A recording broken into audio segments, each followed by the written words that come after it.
Кирилл, хотел тебя спросить по поводу вообще дрожжей. Насколько вообще полезны ли дрожжи? И бывает ли вообще хлеб без дрожжей? На самом деле, вот эта дрожжевая истерия, она имеет место быть.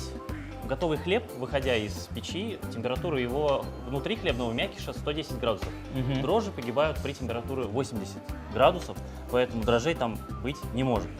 Что можно сказать по поводу бездрожжевого хлеба? Как такового бездрожжевого хлеба не существует в природе. На самом деле это уловка маркетологов. Мы же пишем на своем хлебе бездрожжевой в кавычках. Правильнее было бы писать хлеб без использования прессованных дрожжей.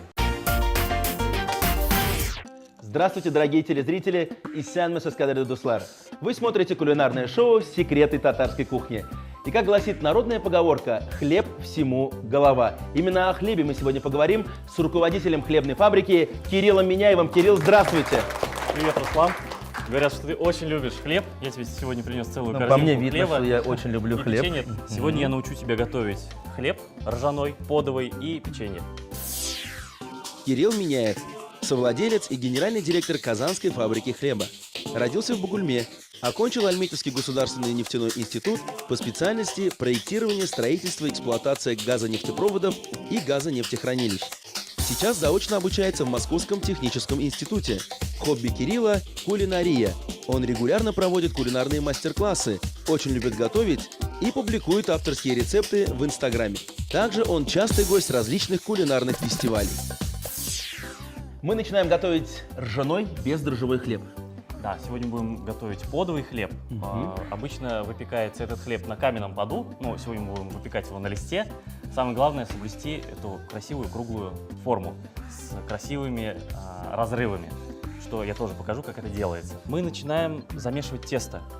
Первый ингредиент, который мы закладываем в машину, это у нас опара, которую я вчера с вечера приготовил. Что такое опара? Это бездрожжевая закваска, ржаная заварка, мука первого сорта, ржаная обдирная мука, сахар, соль и вода. Звучит так интересно, конечно. А сколько по времени готовится вот наша закваска? Вот эту живую закваску мы готовили в течение 18 часов. 18 часов? Да, то есть мы имели хороший стартер, это, другими словами, материнская закваска, которую постоянно подкармливаем, добавляем туда теплую воду. Это уже на фабрике муку. на самой? Да, у нас, конечно, этот процесс происходит постоянно, непрерывно, это не так заметно, но чтобы приготовить первичную материнскую закваску, уходит порядка 5 дней. Так, итак, закваску мы все, кстати, кухонный комбайн мы сегодня используем для приготовления хлеба. Так, закладываем закваску. Руслан, я попрошу тебя сейчас помочь мне сделать заварку. Заварку мы делаем из ржаного солода. То есть при слове заварка сейчас мы не используем чай, да? То есть мы используем солод вот такого цвета? Да, используем исключительно ржаной ферментированный красный солод. Он придает нашему хлебу аромат, вкус, ну и неповторимый бурый цвет. Самый главный цвет. Итак, вот наш солод перемолотый. Отсыпай половину и заливай крутым кипятком. И потом ее пока отложим. Да, пусть она настаивается так, и вот набирает свой вкус и аромат. То есть то же самое, по идее, происходит и на вашей фабрике? Да. Только более больших то же объемов. самое, да, только это и посуда у нас поболее. Вот. Теперь мы заварку оставляем, чтобы она немножко настоялась. Дальше мы закладываем следующие ингредиенты в нашу тестомесильную машину. Добавляем муку. Кирилл, а скажи, пожалуйста, вот кроме того, что ты любишь готовить хлеб и занимаешься этим профессионально, какие-то другие блюда ты готовишь дома? Именно дома, для близких? Я очень люблю, на самом деле, готовить. С раннего детства у меня появилась эта любовь к кулинарии, к кухне. Я готовлю практически все дома. Конечно, не всегда у меня хватает на это времени. Я готовлю и кондитерские изделия, и рыбу, обожаю готовить мясо. Хлеб пеку дома, но, конечно, очень редко. Откуда, извини, что перебил, вот откуда такая любовь к кулинарии? Ты ведь, раскрой секрет нашим зрителям, поступал, кстати, как и я когда-то, в Альметьевский нефтяной институт, но Кирилл поступил, я нет. Второе образование у тебя тоже не связано с кулинарией. Как ты в себе нашел вот этот дар? Готовить у меня получалось намного лучше, чем Все я остальное. делал, да, чем все остальное. Поэтому я решил связать свою жизнь с кулинарией, ну, в данном случае с производством хлеба. Докладываем муку. Руслан, я тебя попрошу подать мне соль, сахар. Так, пожалуйста, сахар, соль. Есть главный какой-то ингредиент в приготовлении ржаного хлеба? Кроме муки, без которой не обойтись. Да, мука – это самый главный ингредиент в приготовлении хлеба. Также мы используем закваску, что, собственно, придает вкус, аромат. все-таки это Ржаной закваска, солод. да? Да, закваска – это основополагающая, если мы не берем муку. Вот. А так ничего исключать из хлеба нельзя. Но добавлять можно. Добавлять можно. Что мы всё, еще что добавляем? угодно. Также в наш хлеб мы добавляем кориандр, будем добавлять изюм. Изюм нужно замочить. Так, сколько примерно по консистенции у нас? Да, ну где-то вот одну треть Одну нужно треть, да? отсюда отсыпать. Кстати, очень модно сейчас вот эти хлебобулочные изделия с изюмом, с курагой, с семечками. Да, мы тоже стараемся следовать моде, добавляем в наш хлеб клюкву. который- Уже, я, кстати, хлеб с клюквой еще не пробовал. Да, вообще получается очень здорово. Клюкву мы привозим из соседней республики Мариэл, настоящая болотная клюква. Откуда такая традиция взялась добавлять что-то в хлеб? Хлеб становится более индивидуальным, более интересным. Каждый выбирает что-то, что нравится ему. Ведь во времена СССР, кстати, я еще их застал, ведь был черный хлеб, белый и батон. Да, абсолютно верно. И представляешь, вот сегодня на прилавках магазина, ведь мне кажется, до 20-30 видов хлебобулочных изделий. Человеку нужен выбор всегда, и я считаю, что это определенный плюс и для магазинов, и для покупателя. Каждый выбирает то, что ему нравится. Ну а мы сегодня попытаемся все-таки испечь ржаной хлеб. Что делаем дальше? Теперь в наш хлеб мы добавляем ржаную заварку. И Это начинаем последний замес. ингредиент уже? Да, Так, последний. прошу. И в конце, когда мы замесим уже тесто, мы добавим изюм. Почему добавляем изюм в конце? Чтобы наша тестомесильная машина его не разбила. Не размельчил. Да, и мы не получили кашу из изюма. Так, ну все, поехали. Итак, включаем наш миксер, так скажем, и ждем приготовления теста.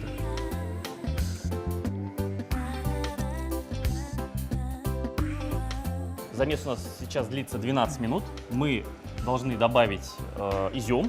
Изюм, И который мы растительное отмочили в воде. масло. Так, прошу. Добавляем изюм, и замес еще будет длиться где-то минуты 2-3. И наше тесто готово. Кирилл, хотел тебя спросить по поводу вообще дрожжей. Ведь сейчас вот даже на прилавках мы видим хлеб бездрожжевой. Да. И мы с Получается, тобой все готовим. остальные дрожжевые, да. Насколько вообще полезны ли дрожжи? И бывает ли вообще хлеб без дрожжей? На самом деле, вот эта дрожжевая истерия, она имеет место быть в нашем обществе. Мое мнение каково? Я, конечно, не участвую в каких-то там спорах и полемиках, но готовый хлеб, выходя из печи, температура его внутри хлебного мякиша 110 градусов. Дрожжи погибают при температуре 80 градусов, поэтому дрожжей там быть не может. Что можно сказать по поводу бездрожжевого хлеба? Как такового бездрожжевого хлеба не существует в природе. На самом деле это уловка маркетологов. Мы же пишем на своем хлебе бездрожжевой в кавычках. Правильнее было бы писать хлеб без использования прессованных дрожжей. В любой муке, абсолютно в любой, любого качества, любого производителя есть дикие дрожжи, которые там содержатся. Когда мы делаем закваску живую, именно активизируется эта закваска благодаря диким дрожжам. Иначе без диких дрожжей мы не получим эту закваску. То есть в любом случае дрожжи везде присутствуют? Абсолютно в любом хлебе, даже в бездрожжевом, без дрожжей хлеб не готовится. Такой хлеб полезный? Бездрожжевой хлеб, он будет более полезным, но будет менее, конечно, вкусным. Это мы можем осознать на примере пышной французской выпечки, которую мы все любим с вами. Да, какие-то булочки, круассаны. Согласитесь, там везде здорово. присутствует дрожжи? Ну, конечно, да. А тем временем наше тесто готово. Теперь мы его достаем, укладываем на стол. Я вижу целые кусочки изюма. Да, вообще здорово получилось. Сколько буханок хлеба получится у нас? У нас получится с тобой 6 буханок. Ну маленьких, да? Да, маленьких. Обратите внимание на красивый цвет нашего теста. Все это благодаря Ржаному солоду. ржаному солоду. Кирилл, хотел тебя спросить, как у профессионала, да? Вот на прилавке часто мы видим упакованный хлеб, который ты мне сегодня подарил в полиэтилене, а есть хлеб без упаковки. Вот в чем различие? Кто-то экономит на упаковке или можно продавать и так, и так? Вообще, продавать хлеб без упаковки – это против санитарных норм. Почему, я объясню. Выходя с производства, с завода, с фабрики, хлеб имеет несколько факторов риска. Первый фактор риска – это контакт с грузчиками. Второй фактор риска – это контакт с автомобилем, непосредственно, в чем перевозится этот хлеб. Третий фактор – это хлеб может просто элементарно упасть с лотка, и его незаметненько. Подожди, а ведь раньше, вот во времена СССР, вообще не упакованного хлеба не было. Все продавалось без упаковки. Да, ну раньше Нормы поменялись? Нормы другие, правила сейчас другие, более жесткие. Это все нацелено для заботы о конечном потребителе. Но мы сегодня хлеб упаковывать не будем, потому что Мы сразу сегодня после на приготовления Вряд мы ли он его останется. съедим. Да, вряд ли он останется. Так. Тесто у нас готово. Теперь я, Руслан, попрошу тебя помочь мне разделить его и сформовать красивые, маленькие, аккуратные булочки. С удовольствием. Бери тесто, отрываем, я тебе сейчас сделаю образец. Так. То есть все делаем вручную сегодня. Все делаем вручную. Вот такой кусочек. Изюм убежал у меня. Желательно, чтобы изюм, если он выходит наружу, Чтобы он был внутри. либо он был внутри, либо мы его убираем, потому что в печи он просто сгорит. Немножко раскатываем, И придаем форму подового хлеба.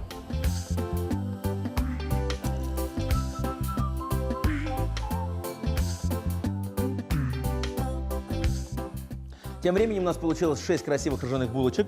Мы их оставим на противне, для того, чтобы они расстоялись. Укладываем на противень и отправляем на расстойку. Расстойка у нас будет происходить в течение 2 часов. Мы будем наблюдать за этим. Хлеб будет увеличиваться. То есть он увеличится в объеме. Да. И потом мы сделаем узор. Итак, дорогие друзья, все самое интересное в приготовлении ржаного хлеба и в приготовлении вкусного десерта будет после рекламы. Оставайтесь с нами. Это программа «Секреты татарской кухни». Мы вновь вместе с вами. Напоминаю, у нас сегодня в гостях хлебных дел мастер Кирилл Меняев. Кирилл, спасибо большое, что нашли время, пришли к нам. И он учит сегодня, ну, по крайней мере, меня лично, готовить вкусный ржаной хлеб. Да, наш хлеб уже расстоялся. Как мы видим, он увеличился в объеме, набрал форму красивую. Теперь мы посыпаем его мукой Хорошо, и хорошо. делаем надрезы. Да, с помощью специального инструмента. лезвие. Кирилл, а почему мы посыпаем, кстати, хлеб мукой? Это лишь для эстетики, это декоративный элемент хлеба. Когда надрезы будут раскрываться, то будет очень красивое сочетание. Так, прошу лезвие. Что мы нарисуем? Нарисуем листики и цветочки. Давай, отлично. Вот, дорогие друзья, высокое искусство готовки вкусного хлеба. Сколько готовим хлеб в нашей духовке? Хлеб будет у нас выпекаться около 30 минут, При температуре 220 градусов. 220 градусов. Вот такая красота у нас получилась, благодаря мастерству Кирилла. Открываем нашу духовочку. И отправляем наш хлеб в печь. Бездрожжевой подовый хлеб. Сначала приготовили ржаную заварку. Для этого ржаной солод залили стаканом кипятка и оставили настаиваться несколько минут. В чашу миксера налили 300 мл заранее приготовленные опары, добавили немного муки, соль, сахар, молотый кориандр, приготовленную ржаную заварку и при помощи миксера замешивали тесто в течение 12 минут. Далее добавили изюм, растительное масло и месили еще несколько минут. Подготовленное тесто переложили на доску, разделили на небольшие порции и сформировали булочки. У нас получилось 6 штук. Подготовленные булочки выложили на противень и отправили на 2 часа на расстойку. Далее, когда хлеб поднялся и увеличился в размерах, мы его присыпали мукой, сделали фигурные надрезы и отправили в духовку на 30 минут при температуре 220 градусов. А сейчас у нас есть время приготовить вкусные печенье по специальному рецепту Кирилла. По английскому рецепту овсяное печенье с изюмом. Итак, Кирилл, скажи, пожалуйста, с чего мы начинаем? Первым делом мы взбиваем сливочное масло с сахаром. Так, сахар. Да, где-то порядка 15 минут. Кирилл, не все телезрители знают, что ты проводишь мастер-классы. Мастер-класс по приготовлению хлеба. Вот хотелось бы узнать, кто твои постоянные посетители, участники мастер-классов? На мастер-классы приходит аудитория абсолютно разная. Все начинается от домашних хлебопеков, кондитеров, заканчивая шеф-поварами каких-то ресторанов, которые перенимают какой-то опыт, делятся также своим опытом со мной, что для меня очень ценно на самом деле. То есть, получается, мастер-классы полезны как и домохозяйкам, так и профессиональным поварам? Да, абсолютно верно. Приходят ко мне как женщины, так и мужчины. Кулинария не имеет каких-то гендерных Ну, подразделений. по твоему мнению, Кирилл, вот что главное в приготовлении вкусного хлеба? Будь то ржаной, белый. Какой-то есть секрет? Или главный ингредиент? Секрет, самый главный, это тепло рук пекаря, тепло рук мастера, ну и качественное сырье для приготовления хлеба. Запомните, друзья, и на вашем столе будет всегда свежий хлеб. Мы взбили сливочное масло вместе с сахаром. Да. Что добавляем еще? Руслан, я попрошу тебя дать мне овсяные хлопья. Так, прошу. Изюм. Изюм тоже у нас. Изюм сегодня популярен на нашей кухне. Так, что-то еще, соль, сахар. Мне понадобится сода. Так, сода. Мгм. И немного соли. Так, немножко соли. Кирилл, ты можешь рассказать нам, какие виды вообще хлеба бывают? Вот мы сегодня готовим ржаной, например, да? Самый частый вопрос, наверное, который мне задают, это какой хлеб стоит выбирать к своему столу. В последнее время очень модным стало покупать ржаной хлеб из муки грубого помола. Мгм. Также она очень известна как цельнозерновая мука, хлеб ржаной из цельнозерновой муки. Но я бы на самом деле не гнался за этой модой. По долгу моей профессии мне очень часто приходится общаться с докторами, диетологами. Мгм. И как вот при разговоре с одной моей знакомой доктором, она мне такую интересную очень историю рассказывает. Приходит пациентка, жалуется на боли в желудке. Мгм. Врач ставит диагноз гастрит, начало язвы. Вот, и на что пациентка еще и говорит: слава богу, что я начала покупать ржаной цельнозерновой хлеб, а то бы, Ага. наверное, вообще умерла. И даже не понимает, что проблемы с желудком начались от этого хлеба. На самом деле нужно покупать хлеб тот, к которому мы привыкли с детства. То есть это обычный пшеничный хлеб. И лишь иногда стоит переходить, Побаловать себя, так побаловать сказать. себя на ржаной. Если у вас организм позволяет перейти на ржаной хлеб, это нужно проконсультироваться с диетологом, то вопросов никаких не возникает. Мгм. Это очень серьезный вопрос, на самом деле, когда на общем столе в семье появляется новый хлеб. Организм человека, он очень индивидуален. Защитный слой пищеварительной системы у всех разной толщины. И грубые волокна ржаного хлеба, можно сказать, что его соскабливают и начинаются проблемы. То есть, если подытожить, выбор хлеба зависит индивидуально от каждого человека, от его состояния здоровья. Верно, и с этим вопросом нужно идти к диетологу в первую очередь. Кстати, у меня есть вопрос по поводу нашего блюда. Что-то мы еще добавляем. Кстати, вот соль ты хотел добавить. Да, сейчас Так, добавляем разрыхлитель. соль, разрыхлитель. Руслан, я попрошу тебя подготовить 3 яйца, разбить в чашку. То есть последний ингредиент наших печенья будут так, яйца, разрыхлитель и соль. Да, еще понадобится нам мука. Так, яйца я подготовил, мы их заливаем. Заливаем сюда. Так. Сейчас размешаем яйца и в конце потом добавим да, муку. в конце уже добавим муку. И с готовым тестом начнем формировать печенье. Наше тесто замесилось, Руслан. Теперь мы будем его доставать, укладывать в мешок. Вот он, специальный пакетик, да, импровизированный. Прошу. Все делаем в домашних условиях. Так. Кстати, вот у меня пакет в руках, и обычно же мы даже если берем хлеб без упаковки, мы приносим домой и все равно разрезаем сколько нам нужно и отправляем в пакете, например, в хлебницу. Либо, как я помню, моя бабушка, она хранила хлеб в холодильнике, и он действительно, кстати, хранился много дольше. Как лучше хранить хлеб? Есть какой-то секрет? В хлебнице, в пакете, без пакета, в бумажном пакете? Заводской хлеб, который готовится в пищевой индустрии, Мгм. конечно, желательно хранить в заводской упаковке в рамках указанного срока годности. То есть это бывает 3 дня, 5 дней. Также можно хранить его в хлебнице. Кто-то не любит хлеб кушать из пакета, из полиэтиленового, храним в хлебнице. Бездрожжевые хлеба очень хорошо хранятся в полотенце. Итак, вот что у нас получилось.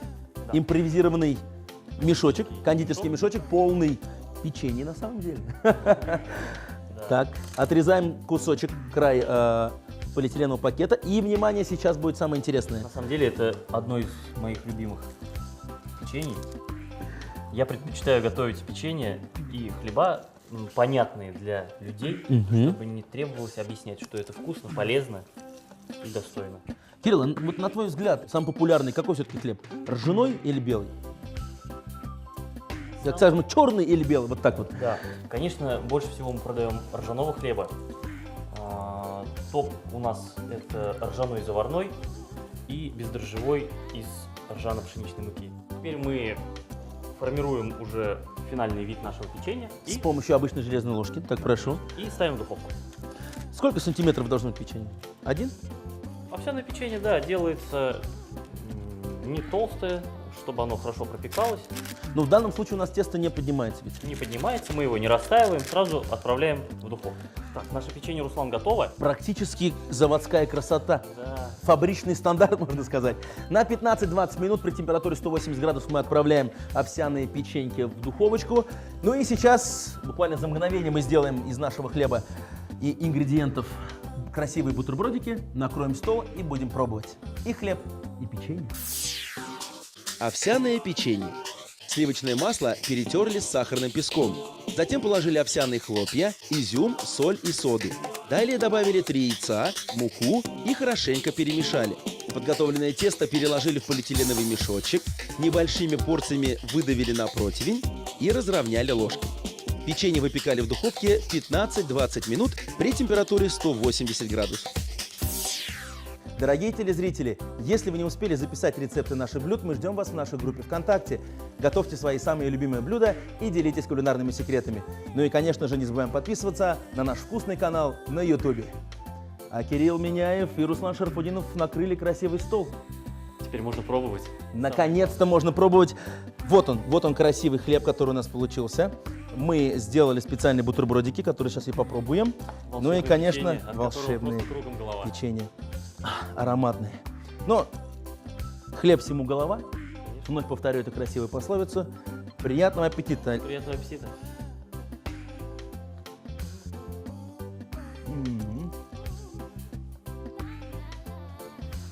Очень вкусно. Да, на самом деле хлеб получился очень вкусный, качественный, хорошая расстойка была дана, большая пористость и, что характерно, присутствует яркий вкус и аромат ржаного солода. Это очень здорово. Вот они, слова профессионала. А я скажу, дорогие друзья, на татарском «Биг там ляхам файдала». Ну а прямо сейчас вместе с чудесным татарским чаем мы попробуем овсяные печенье, которые мы изготовили здесь же, на нашей студии, своими руками, как и хлеб. Ну как, Руслан? Мне кажется, сами англичане уже завидуют, увидев наши с тобой овсяные печенья. Очень вкусно, молодец. Кирилл, на этом наша программа подошла к концу. Тебе большое спасибо. Уверен, сегодняшний мастер-класс по приготовлению хлеба и печений в домашних условиях прошел на ура и был полезен нашим зрителям. Руслан, большое спасибо за приглашение. Дорогие друзья, выбирайте для себя и для своей семьи только лучший хлеб. Это была программа «Секреты татарской кухни». Готовьте вместе с нами, дорогие друзья. Пока-пока.